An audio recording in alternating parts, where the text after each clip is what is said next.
The icy waters of the Delaware River lapped against the hull of the Durham boat as General George Washington stood silent in the bow, his weathered face etched with the weight of a dying cause. It was December 26, 1776, and the Continental Army, what remained of it, huddled in the bitter cold, their breath forming ghostly clouds in the pre-dawn darkness. The Revolution, barely 6 months old, as an independent cause, teetered on the edge of collapse behind Washington. Nearly 2,400 men prepared for what many believed would be their final gamble. The Army had suffered devastating defeats at New York, and morale had plummeted to depths that seemed impossible to recover from. Enlistments were expiring, and with them, the very existence of organized resistance to British rule. The general knew that without a decisive victory soon the cause of American independence would perish in the winter snow of New Jersey. Colonel Alexander Hamilton, barely 20 years old, but already trusted with crucial responsibilities, approached Washington with the latest intelligence reports. "Sir, our scouts confirm that Colonel Johann Rahl's Hessian garrison at Trenton remains unprepared. They celebrated Christmas with considerable ... enthusiasm."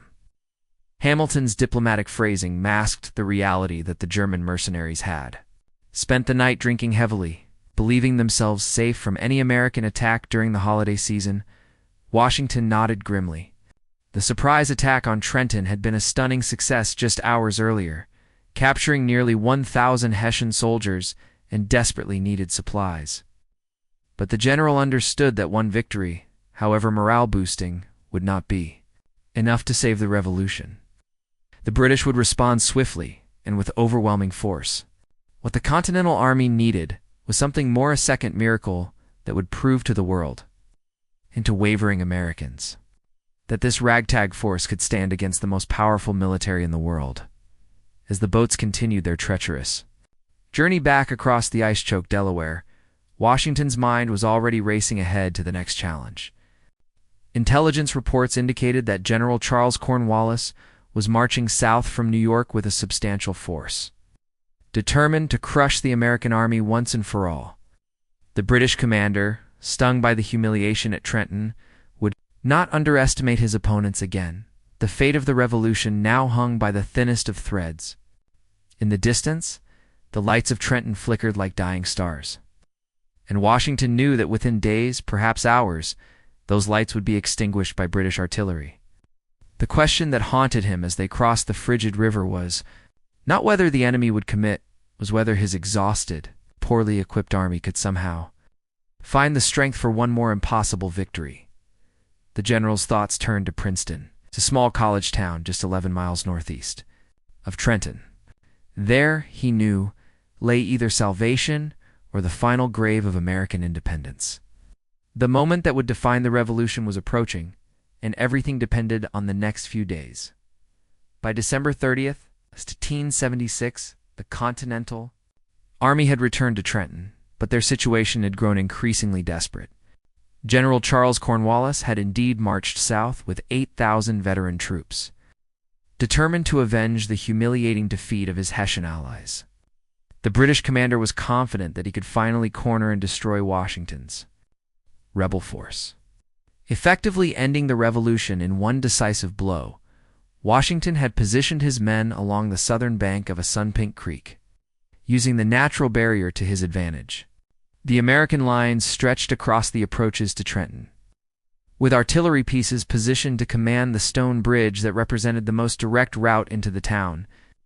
To any observer, it appeared that the Continental Army was preparing for a desperate last stand.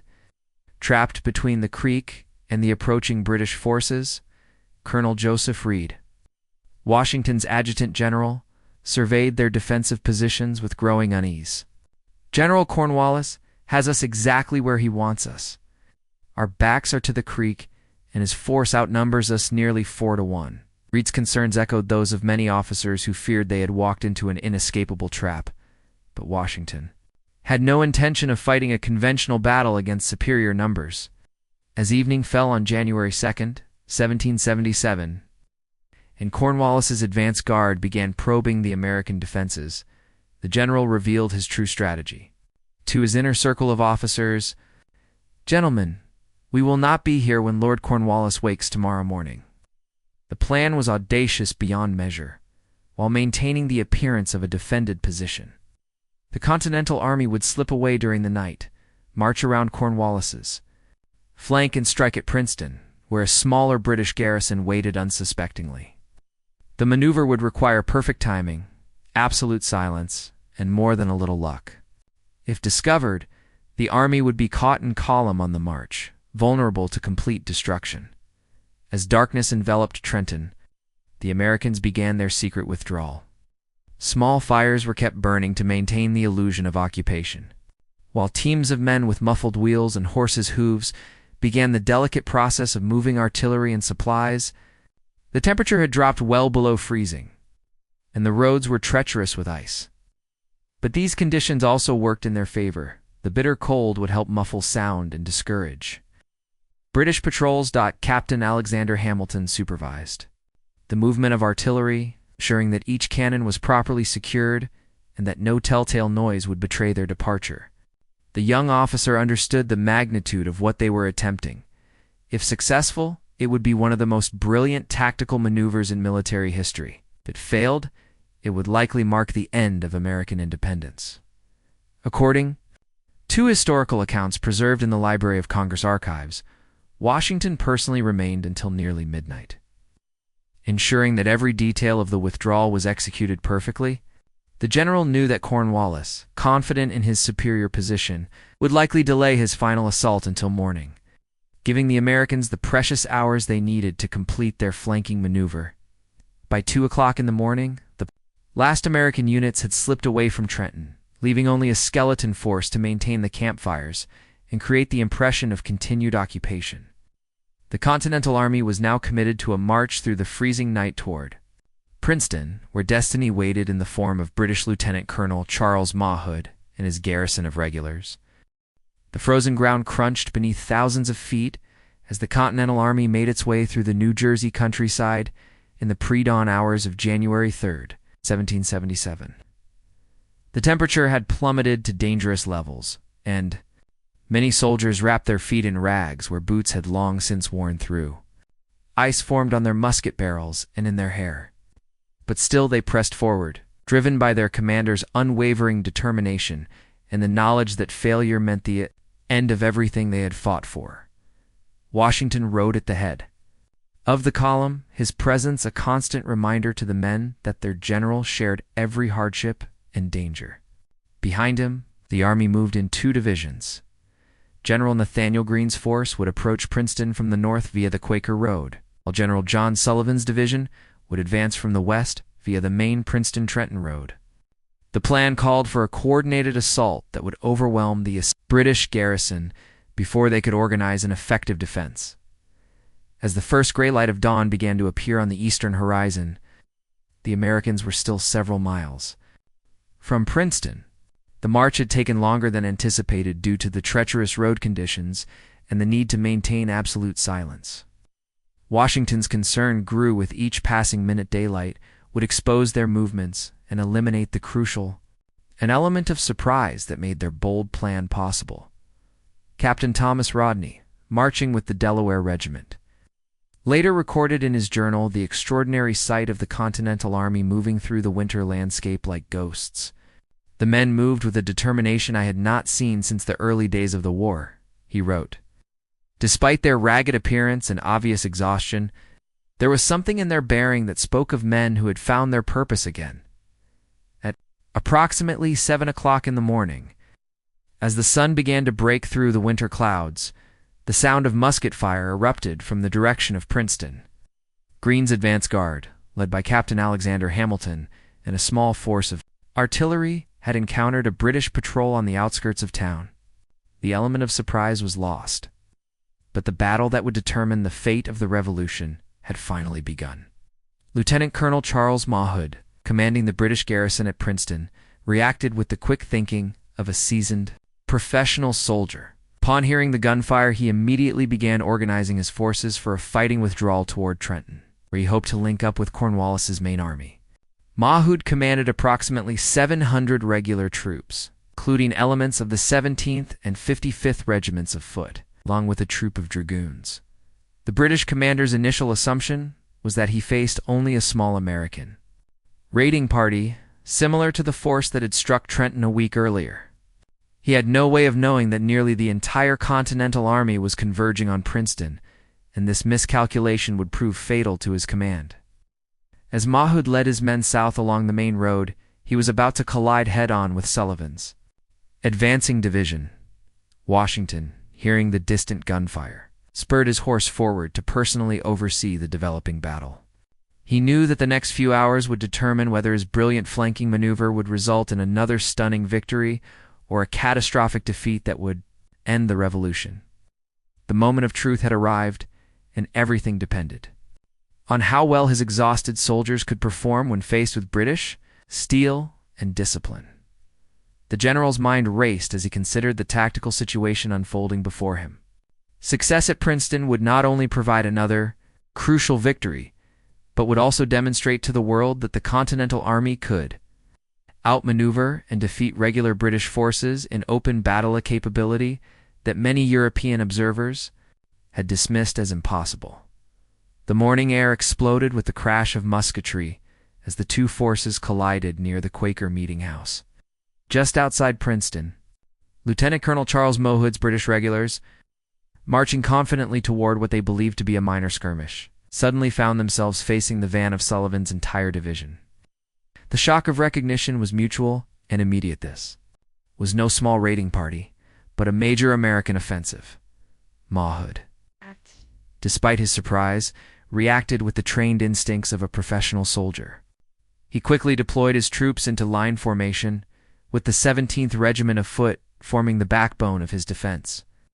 The British soldiers, their red coats stark against the winter landscape, moved with the precision that had made them feared throughout Europe. Their volleys rang out in perfect unison, and for a terrifying moment, it appeared that discipline and training would once again triumph over American determination.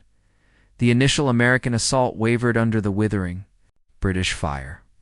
General Hugh Mercer, leading the advance elements of the Continental Force, fell mortally wounded as he attempted to rally his men. The sight of the beloved general collapsing sent shockwaves through the American ranks, and what had begun as an organized advance threatened to dissolve into chaos. British bayonets gleamed in the morning sun as Mahood's men prepared to press their advantage with a decisive charge. It was at this critical moment that General Washington himself appeared on the battlefield, spurring his white charger directly into the melee, ignoring the pleas of his staff officers and the obvious danger from British muskets. The commander-in-chief rode to within 30 yards of the enemy line, his presence instantly recognizable to both armies. "Bring up the guns," he shouted, his voice carrying clearly over the din of battle. "Press them. Press them." Captain Hamilton, commanding a battery of artillery, had been waiting for exactly this moment. Under Washington's direct supervision, the guns were wheeled forward to point-blank range, their crews working with desperate efficiency to load and fire into the British ranks. The effect was devastating. Canister shot tore through Mahood's carefully formed lines, creating gaps that American infantry immediately rushed to exploit. The psychological impact of Washington's personal intervention cannot be overstated. According to eyewitness accounts preserved in Revolutionary War correspondence at the National Archives, soldiers who had been on the verge of retreat suddenly found new courage. The sight of His Excellency, calm and determined in the face of enemy fire, transformed our men from a retreating mob into an army once again, wrote Lieutenant James Monroe, who would himself be wounded in the engagement. Mad realized that his position was rapidly becoming untenable. The American force was far larger than he had anticipated, and their artillery was systematically destroying his formation. More critically, he could see additional American units moving to outflank his position from both north and south. British commander made the difficult but necessary decision to conduct a fighting withdrawal, hoping to preserve as much of his force as possible. The British retreat began in good order, with the experienced regulars maintaining their formations despite the increasing American pressure. However, as they fell back through Princeton itself, discipline began to break down. The narrow streets of the college town created confusion, and American forces pressing from multiple directions made coordinated resistance increasingly difficult. Washington, still personally directing the battle from horseback, ordered a general advance. The Continental Army, energized by their commander's example and the sight of British forces in retreat, surged forward with renewed vigor. The hunters had become the hunted, and the psychological transformation was complete. After months of defeats and retreats, the Americans were once again advancing, and their enemies were giving ground. The tide of the revolution was turning in the streets of Princeton, and both armies could sense that something fundamental had changed in the balance of power, the British withdrawal through. Princeton's narrow streets quickly deteriorated from an orderly retreat into something approaching panic. Lieutenant Colonel Mohood's disciplined formations, which had held together admirably during the initial fighting, began to fragment as American forces pressed their advantage from multiple directions. The psychological shock of being outmaneuvered and outfought by the Continental Army proved as destructive as the physical assault itself. Captain Hamilton's artillery crews had advanced their guns to the very heart of Princeton, positioning them to command the main street leading toward Trenton. Each discharge sent deadly canister shot ricocheting off the brick buildings of the College of New Jersey, creating a killing zone that made organized British resistance nearly impossible. The narrow confines of the town, which should have favored the defenders, instead became a trap as American forces converged from the Quaker Road, the main Princeton-Trenton highway, and the back streets of the settlement. Washington, still mounted and seemingly oblivious to the musket balls whistling around him, continued to direct the battle with a clarity of vision that bordered on the supernatural. He ordered Sullivan's division to press the retreating British while simultaneously dispatching Greene's forces to cut off potential escape routes. The general's tactical acumen, combined with his personal courage, had transformed what began as a desperate gamble into a masterpiece of military execution. The fighting reached its climax near Nassau Hall, the main building of the College of New Jersey, where a group of British soldiers had taken refuge. The building's thick stone walls provided excellent protection, and for several minutes it appeared that the British might be able to establish a strong defensive position. However, Captain Hamilton, with Washington's explicit approval, ordered his guns to be brought to bear on the college building itself, the site of American artillery being aimed at Nassau.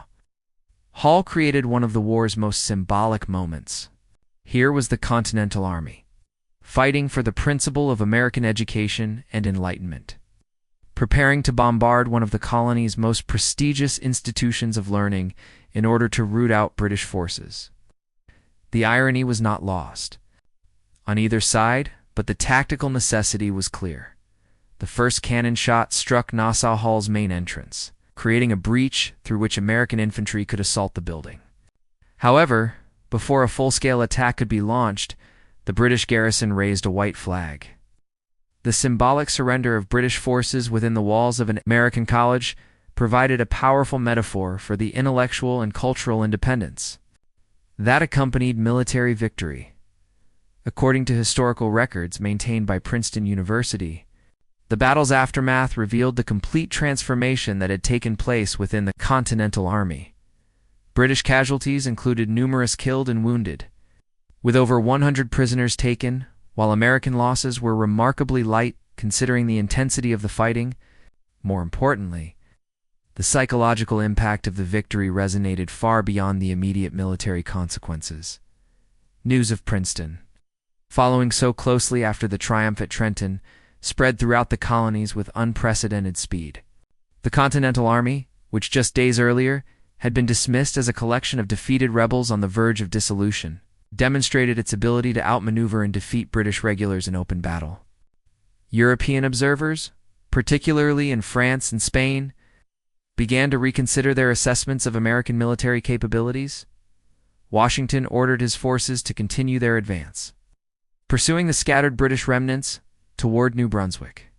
The general understood that momentum was crucial. Each hour of continued success made it more likely that wavering Americans would rally to the cause, and that potential European allies would view the revolution as a viable enterprise, rather than a doomed rebellion. The moment that saved the revolution had indeed occurred at Princeton. but its full significance was only beginning to unfold across the wider landscape of American independence. The pursuit of Ma Hood's shattered forces continued throughout the morning of January 3, 1777, as Washington pressed. His advantage with the relentless determination of a commander who understood that momentum in war is often more valuable than numbers or equipment. The Continental Army, energized by their stunning victory and inspired by their general's personal example, advanced along the road toward New Brunswick with a confidence that had been absent since the early days of the conflict. British stragglers, many wounded and all demoralized, were rounded up by American patrols throughout the Princeton area. The sight of British regulars surrendering to colonial militia provided a powerful psychological boost to the American cause. These were the same soldiers who had been considered invincible just weeks earlier, the professional troops of the world's most powerful empire, now reduced to exhausted fugitives fleeing through the New Jersey countryside. General Cornwallis, awakening in Trenton to discover that his quarry had vanished during the night, initially refused to believe the reports reaching his headquarters. The idea that Washington's ragged army could have slipped away undetected and struck at Princeton seemed impossible to the British commander. However, as confirmation arrived through multiple sources, Cornwallis realized the magnitude of his tactical defeat. He had been completely outmaneuvered by an opponent he had underestimated. The British general immediately began a forced march toward Princeton, hoping to intercept Washington's army before it could escape once again. However, Cornwallis's 8,000 troops, many of whom had been preparing for what they expected to be a final, decisive battle at Trenton, were not prepared for a rapid pursuit across difficult terrain. The same icy conditions that had aided the American night march now worked against the British forces attempting to respond. Washington, meanwhile, was faced with a crucial strategic decision. His army had achieved 2 stunning victories in quick succession, but they remained vastly outnumbered by the combined British forces in New Jersey. The temptation to continue the advance toward New Brunswick, where substantial British supplies were stored, was balanced against the risk of pushing his exhausted troops beyond their limits and potentially walking into a trap. Captain Hamilton, serving as one of Washington's most trusted advisors despite his youth, counseled caution. "Sir, our men have marched and fought for nearly 24 hours without rest. The British at New Brunswick will be alerted to our approach, and Lord Cornwallis will certainly pursue us with his main force." Hamilton's analysis reflected the thinking of several senior officers who feared that success might breed overconfidence. After careful consideration, Washington made the decision that would prove crucial to preserving his army for future campaigns. Rather than risk everything on a third consecutive battle, the Continental Army would withdraw to winter quarters in Morristown, New Jersey. This mountainous region offered excellent defensive positions and would allow the army to rest, refit, and recruit new soldiers while maintaining pressure on British forces in the region. The withdrawal to Morristown was conducted with the same skill that had characterized the Princeton campaign. American forces slipped away from their pursuers once again, leaving Cornwallis to occupy an empty Princeton while Washington's army established itself in positions that would prove nearly impossible to assault. The British general, frustrated by his inability to bring the Americans to a decisive battle, was forced to acknowledge that the strategic initiative had shifted dramatically. The impact of the Princeton victory extended far beyond the immediate military situation. According to contemporary accounts preserved in colonial newspapers, recruitment for the Continental Army increased dramatically in the weeks following the battle. Men who had been reluctant to join what appeared to be a lost cause now flocked to Washington's banner, inspired by proof that American forces could defeat British regulars in open combat. Perhaps more importantly, the victory at Princeton convinced many wavering Americans that independence was achievable rather than merely a utopian dream, setting the stage for the broader international conflict that would ultimately secure American freedom. The winter encampment at Morristown transformed the Continental Army from a collection of desperate survivors into a legitimate military force capable of sustained operations against British power. The victories at Trenton and Princeton had provided more than tactical success. They had fundamentally altered the psychological landscape of the American Revolution. Throughout the colonies, in European capitals, and within British military circles. The perception of American capabilities underwent a dramatic revision. General Washington used the respite at Morristown to address the chronic problems that had plagued the Continental Army since its inception. Recruitment, which had nearly ceased during the dark days of December, resumed with unprecedented enthusiasm. Young men throughout New Jersey, Pennsylvania, and New England volunteered for service, many citing the Princeton victory as their inspiration. The army that had numbered fewer than 3,000 effective troops on New Year's Day had grown to over 8,000 by spring of 1777. More significantly, the character of the recruits had changed. Where previously the Continental Army had attracted primarily the desperate and dispossessed, Princeton had demonstrated that service in Washington's forces could lead to genuine military glory. Young men from established families began to seek commissions, bringing with them education, connections, and resources that had been largely absent from the revolutionary cause. The international implications of Princeton proved even more consequential than the domestic impact. French observers who had been monitoring the American rebellion with polite but skeptical interest began serious discussions about potential military alliance.